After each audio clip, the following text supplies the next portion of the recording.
The conference room in Mar-a-Lago went silent at exactly 9:47 a.m. on a Tuesday morning when Donald Trump slid a single document across the mahogany table.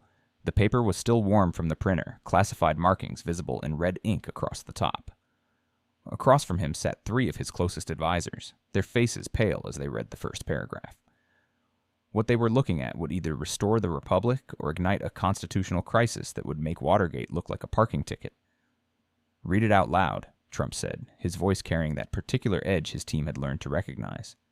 It meant something big was about to happen. The senior advisor cleared his throat, hands trembling slightly as he held the document. "This is an internal FBI email, dated July 2022, from an assistant special agent in charge to Anthony Riedlinger. It says, and I quote, 'Very little has been developed related to who might be culpable for mishandling the documents. WFO has some concerns that the information is single source, has not been corroborated, and may be dated.'" Trump leaned back in his chair, fingers steepled together. "Keep going." The agent continues. "I understand that this request may not go well at DOJ. However, it is the FBI serving and executing the search, and it will be our personnel who will have to deal with the reaction to that first contact."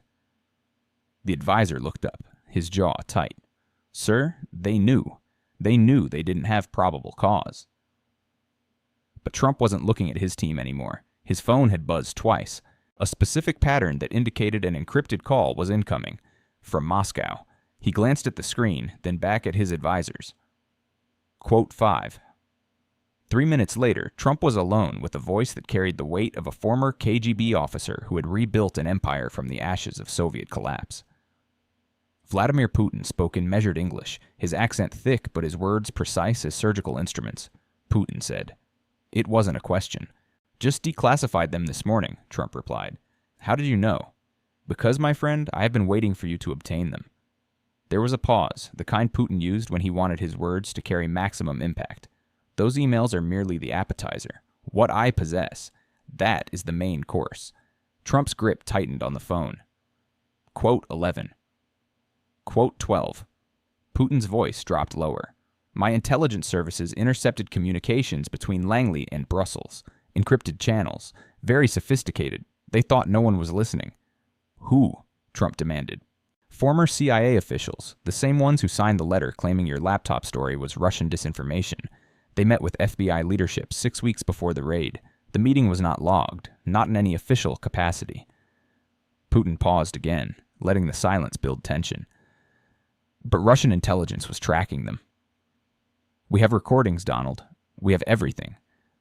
Trump stood up from his chair, pacing to the window that overlooked the Atlantic. Palm trees swayed in the Florida breeze, peaceful and oblivious to the storm that was about to break over Washington. "Why are you telling me this now?"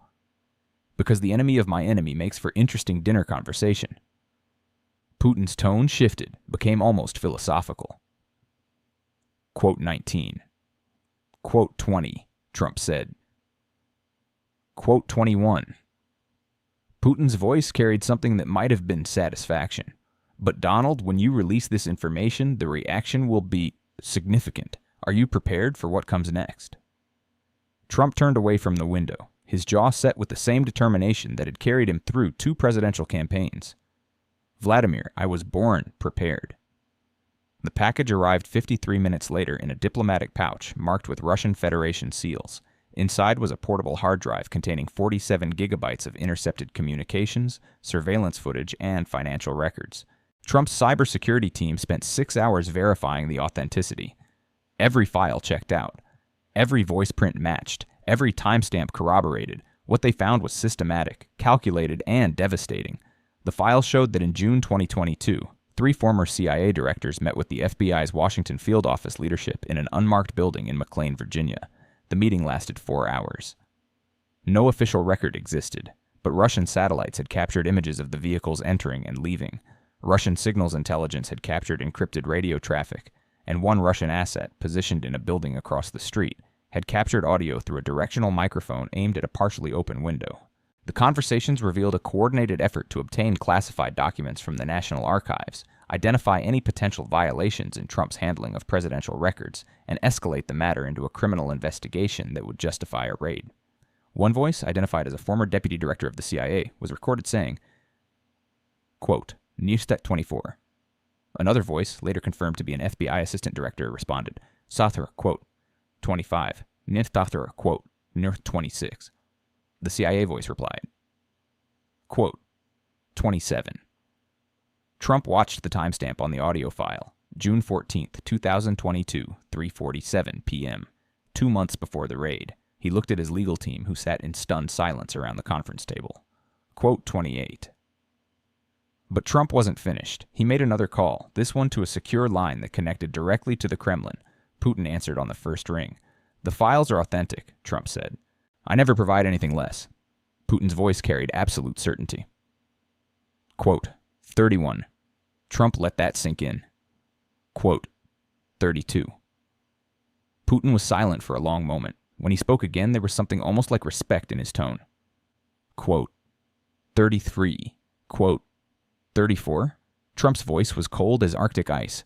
I don't have a relationship with the intelligence community anymore. I have a reckoning. 24 hours later, at a neutral location in Geneva, Switzerland, 2 men walked onto a stage before an audience of international journalists whose jaws collectively dropped. On the left, Donald Trump in his signature navy suit and red tie, American flag pin gleaming on his lapel. On the right, Vladimir Putin in a dark suit that seemed to absorb light, his expression unreadable as carved stone. The room exploded with questions before either man spoke. Cameras flashed like lightning strikes. Reporters shouted over each other in 6 languages. Trump raised his hand, and somehow, impossibly, the chaos subsided. Thank you all for coming on short notice, Trump began. What you're about to see and hear will fundamentally alter your understanding of the events of August 2022. Many of you reported that the FBI raid on my home was justified, that there was probable cause, that the rule of law was being upheld. You were wrong. Not because you intended to be, but because you were lied to. By people you trusted. By institutions you believed served the American people. He nodded to an aide who began distributing USB drives to the press corps. On these drives, you will find authenticated FBI internal communications showing that agents expressed serious doubts about having probable cause for the raid. You will find evidence that they proceeded anyway under pressure from the Biden Department of Justice. One official explicitly stated he didn't give a damn about the optics of raiding a former president's home. The room stirred with mutters and the clicking of laptop keys as journalists began accessing the files. But Trump wasn't done. Quote 39. Putin stepped forward to the microphone, his movements economical and precise. He spoke without notes, his eyes scanning the audience with the practiced assessment of a man who had spent his life reading rooms and judging threats. Quote 40. Putin paused, letting the date sink in. 2 months before the raid. Quote 41. A video began playing on the screens behind them. Grainy footage showed several men entering a nondescript building. The timestamp read June 14th, 2022, 2:30 p.m. Then came audio, slightly distorted but clearly audible. Quote 42. The room went completely silent. Not a single journalist moved. Quote 43. Putin let the audio play for 47 seconds. 47 seconds that felt like 47 years. When he paused it, he looked directly at the cameras. A reporter from the Washington Post stood up, her face flushed with anger or excitement, or both. Trump's response was immediate. I'm citing evidence. I don't care where it comes from. If Russian intelligence services recorded American officials conspiring to violate my constitutional rights, then I'm grateful someone was paying attention when our own oversight mechanisms failed. Another reporter, this one from CNN, practically shouted his question. President Putin, why would you release this information? What do you gain? Putin's slight smile could have meant anything or nothing. Quote 48. The press conference lasted 97 minutes.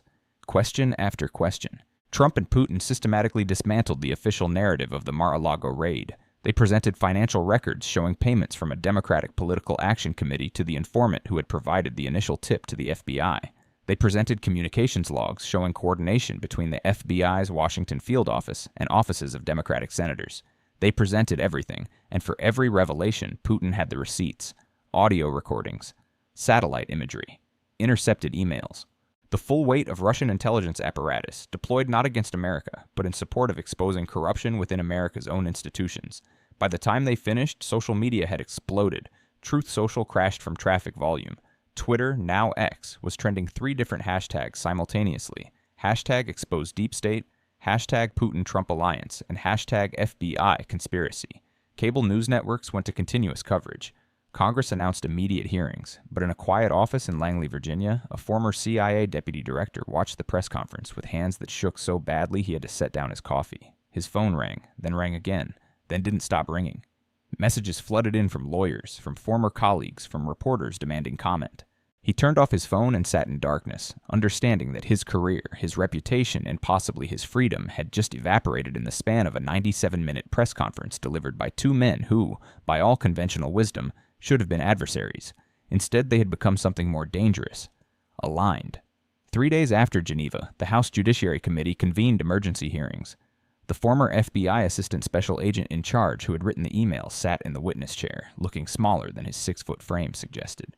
His lawyer sat beside him, occasionally leaning over to whisper advice that he mostly ignored. Chairman Jim Jordan held up a printed copy of the email. On July 28, 2022, you wrote to your superior that you had concerns about probable cause for searching Mar-a-Lago. Is that correct? Yes, sir. You also wrote that the information was single source, uncorroborated, and potentially dated.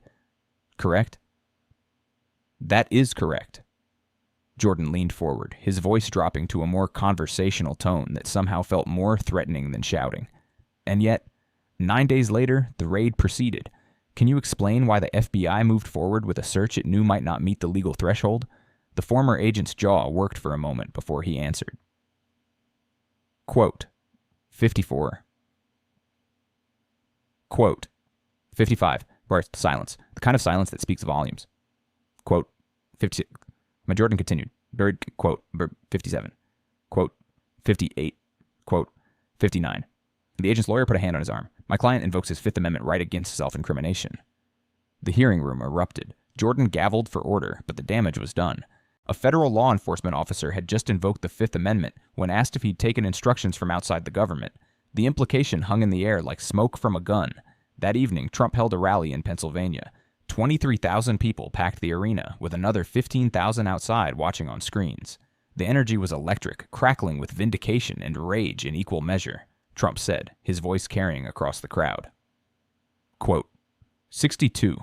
The crowd roared, signs waved, quote, 63, and quote, 64, and quote, 65, quote, 66. Trump continued, his tone shifting to something almost conversational. Johann quote, with 67.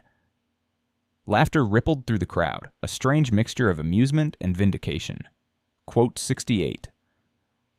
Back in Moscow, Putin watched the rally footage in his private office, a slight smile playing at the corners of his mouth. His chief of staff stood nearby, arms crossed. Quote 69. The chief of staff observed. Quote 70. Putin's smile widened fractionally. I already was their enemy. At least now I am an enemy who exposed their corruption to their own people. That's a kind of victory they will find very difficult to counter. And when Trump is president again, if he wins in 2028, then we will have interesting times, Putin replied. He will remember who provided the evidence that vindicated him. He will remember who stood beside him when his own government tried to destroy him. That memory will be valuable in the years ahead. Within 6 weeks, the fallout was comprehensive. 3 former CIA directors received subpoenas to testify before Congress. The FBI's Washington field office underwent a complete leadership restructuring. The Department of Justice Inspector General launched an investigation into the decision-making process behind the Mar-a-Lago raid.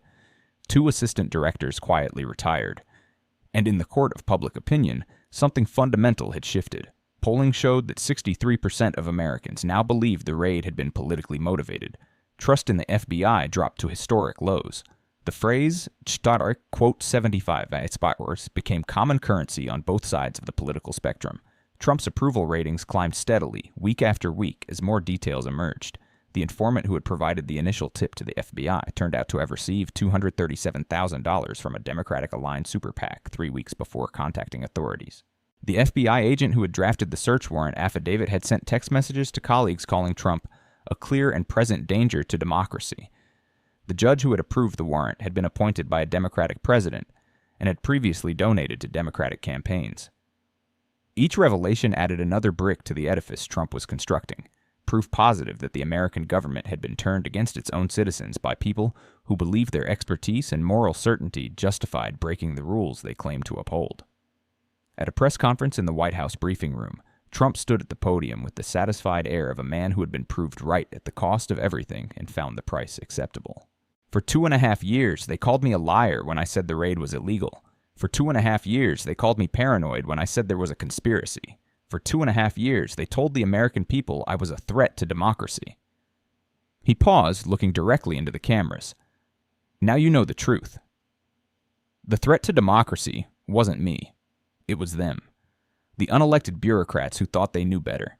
The intelligence officials who thought they were above the law. The FBI agents who didn't give a damn about the optics of raiding a former president's home. He held up the now famous FBI email, blown up to poster size. This is their own words. Their own doubts. Their own admission that they didn't have probable cause, and they did it anyway, because someone told them to, because the political pressure was too great, because Orange Man bad, and the ends justify the means.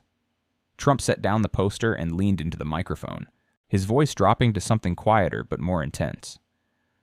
I want to thank President Putin and Russian intelligence for doing what American oversight was supposed to do, holding the powerful accountable. I want to thank them for having the courage to release information that proves what millions of Americans already knew in their guts. And I want to promise the American people this: as long as I am your president, this kind of corruption, this kind of weaponization, this kind of abuse will never happen again. The room erupted with questions, but Trump simply smiled, waved, and walked out. That night, on a secure line between Washington and Moscow, two very different men had a very similar conversation to the one they'd had weeks earlier. Sir, quote 81. Mordis, Putin observed. Because Peterboroug's quote 82 work prepaf the quote. Trump replied, but I part the quote 83 immediate work in the quote stubborn 84. Putin's voice carried the weight of decades navigating the treacherous waters of Russian politics. The agencies never forgive. You have humiliated them, exposed them, destroyed their credibility. They will not forget. They will wait. Months, years, if necessary, and they will look for an opportunity to even the score. Trump's response was immediate and confident. Quote, 86. Sometimes the strongest weapon isn't an army or an agency. It's truth, archived and revealed at the right second. Sometimes the most unexpected alliances form not from shared ideology, but from shared enemies. And sometimes the people who claim to protect democracy are the very ones who threaten it most. The FBI knew it didn't have probable cause. They raided anyway. Russian intelligence caught it all. And two men who the establishment said should never align became partners in exposing the corruption that both recognized, even if they disagreed on almost everything else. What happens when a bureaucracy built on secrets is undone by evidence? When the deep state can't survive transparency, was it ever serving the people?